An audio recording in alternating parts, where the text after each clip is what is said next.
Bismillahirrahmanirrahim. Assalamu alaikum, dear viewers.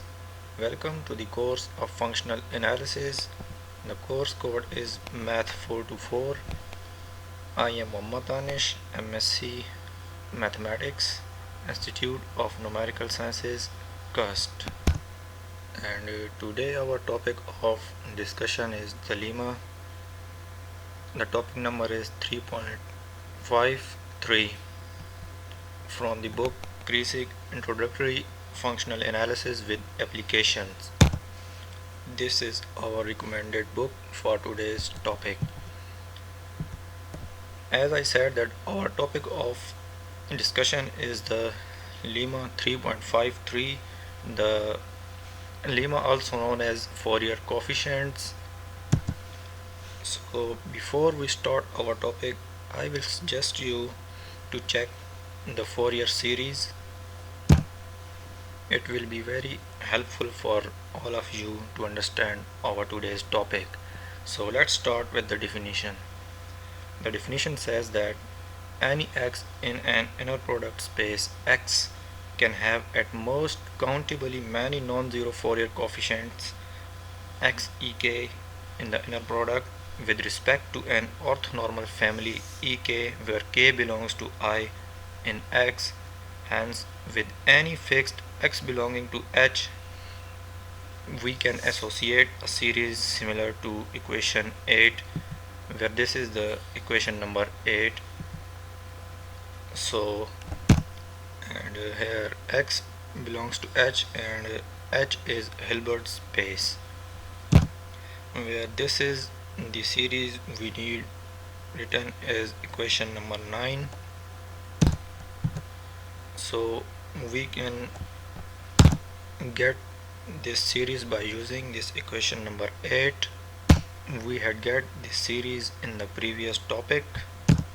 So let's continue our definition, and we can arrange the ek with x ek which is not equal to 0 in a sequence e1 e2 up to so on, so that the equation number 9 takes the form of 8, where this is the equation number 8. Convergence follows from theorem 3.52. The theorem 3.52 was our previous topic. We have here. I will just read the definition of this theorem, which is also known as convergence. It is just for our use in this our topic. Let ek be an orthonormal sequence in Hilbert space H, then, and this is the part B which we will use in our topic, and it says if equation 6 converges, then the coefficients ak or the Fourier coefficients x ek, where x denotes the sum of equation 6, hence in this we get the equation number 8. So we will use this theorem 3.52 and its part B, also the equation number 8 in our today's topic. So it is very important for you to recall this topic and equation number 8. Let's go to the proof, and we have to prove that if we rearrange this family ek, here this ek which is in a sequence e1 e2 up to so on infinity, then equation 9 takes the form of equation 8,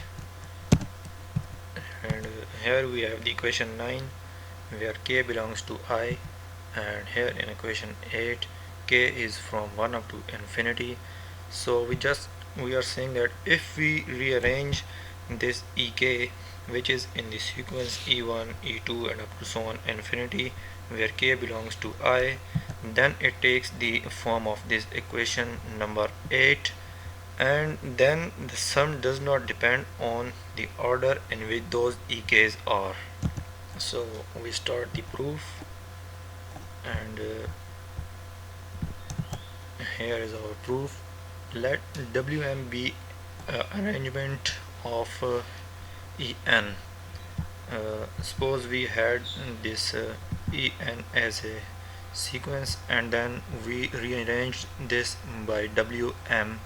By definition, this means that there is a bijective mapping from of n onto itself, just like this, that n from, and this is the mapping we have, n onto itself, which means that n sends the elements to m of n. It is just like this: phi of n, which is equal to m of n. So this is the our bijective mapping we have. So as you can see that we have two sequences, wm and en, and it is such that these two sequences are equal and their corresponding terms are equal. So this is the definition and of bijective mapping. You can understand in it by this way that first of all we had the arrangement en, e1, e2 and e3. Then when we rearranged it in wm, then it becomes w1, w2 and w3. Now as I said that we have rearranged the sequence en, so you can understand in this way that now our e1 is in the sequence wm is at the position of w2, our e2 is at the position of w1, sorry, this is not 2, this is 1, and our e3 at this position e3. So this is the meaning of this definition, that n sends to its elements to m of n. So here m is from wm sequence and n is from en sequence. So it just means that wm of n is equal to the entry at m position in this sequence wn wm. Let us take an entry. I will choose this w1. So w1, and you can see here in subscript it is 1, so I will write here 1 and at the position n. So in this sequence we have in this position, at this position we have e2, so e2 is here, e2 is at second position, so I will write here 2. This is the meaning of w m of n. So it just means that m of n is equals to the entry at the position in wm, just like this. Here you can see that now I choose this w2, it is at second position, so I will write here 2, and now we will check that w2 is equal to which entry in this sequence en, and it is equal to e1. So and e1 is here in this sequence en, it is at first position, so I will just write here 1.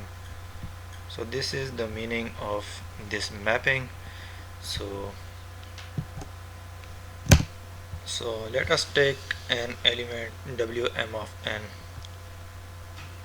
and this wm of n is equal to en. As I said, just I had explained in the previous slide,